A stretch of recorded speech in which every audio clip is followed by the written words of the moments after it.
शोभनीय है। इस प्रकार से सरकार और विपक्ष के बीच जबरदस्त मतभेद, तनाव व टकराव वाली घटनाओं से देश के लोकतंत्र एवं संसदीय परंपराओं को शर्मसार होने से बचाना बहुत जरूरी है। साथ ही विपक्ष विहीन संसद में आम जन के हित से जुड़े, देश व आम जनहित से जुड़े अति महत्वपूर्ण विधेयकों का पारित होना भी ये अच्छी परंपरा नहीं है। और यहाँ विश्व के सबसे बड़े लोकतंत्र तथा परम पूज्य बाबा साहब डॉक्टर भीमराव अंबेडकर द्वारा निर्मित यहाँ पवित्र संविधान, संसद व अच्छी संसदीय परंपराओं को बचाने की जिम्मेवारी किसी भी एक की नहीं है, बल्कि सभी की है और जिसे सभी को मिलकर निभाना चाहिए। इतना ही नहीं, बल्कि अभी हाल ही में संसद की सुरक्षा में जो सेंध लगाई गई है, ये भी कोई ठीक नहीं है। ये अति गंभीर व चिंतनीय भी है और इस मामले में सभी को मिलकर संसद की सुरक्षा की तरफ विशेष ध्यान देना चाहिए। एक दूसरे पर आरोप प्रत्यारोप लगाने से काम नहीं चलेगा,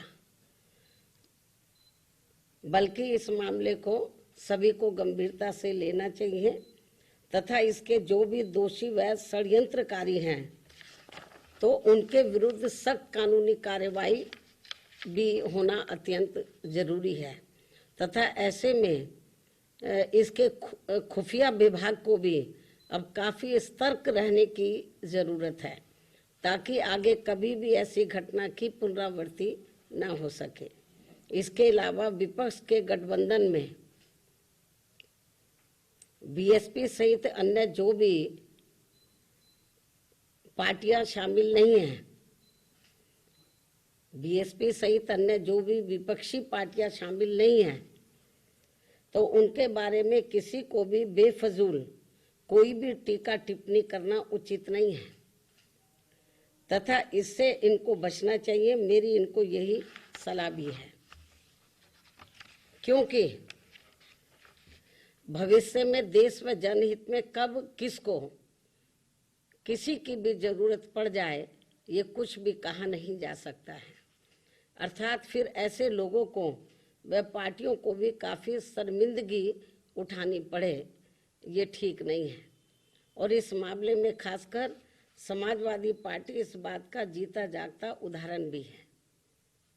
इसके अलावा यहाँ मैं ये भी कहना चाहूँगी कि हमारी पार्टी पूर्ण रूप से धर्मनिरपेक्ष पार्टी है और यहाँ अपने देश में विभिन्न धर्मों को मानने वाले लोग रहते हैं तथा उनके अपने अलग अलग से आस्था के अनेकों स्थल बने हैं, जिन सभी का हमारी पार्टी हमेशा सम्मान करती रही है और आगे भी करती रहेगी। इसी क्रम में यूपी के अयोध्या में नवनिर्मित राम मंदिर का जो अगले महीने उद्घाटन होने के लिए जा रहा है, तो उसका हमारी पार्टी को कोई भी ऐतराज नहीं है। और यहाँ अयोध्या में कोर्ट के आदेश पर सरकार द्वारा निर्धारित की गई जमीन पर जब भी मस्जिद का निर्माण होता है, तो तब उसके उद्घाटन का भी हमारी पार्टी कोई ऐतराज नहीं करेगी।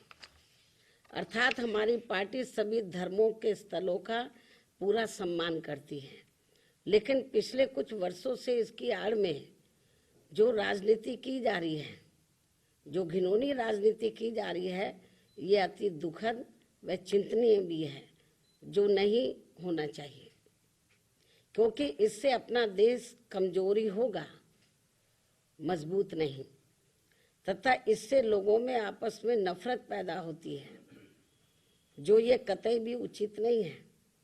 इस बात का भी सभी को पूरा ध्यान रखना चाहिए। इन्हीं कुछ खास बातों के साथ ही अब मैं अपनी बात यही समाप्त करती हूँ। धन्यवाद।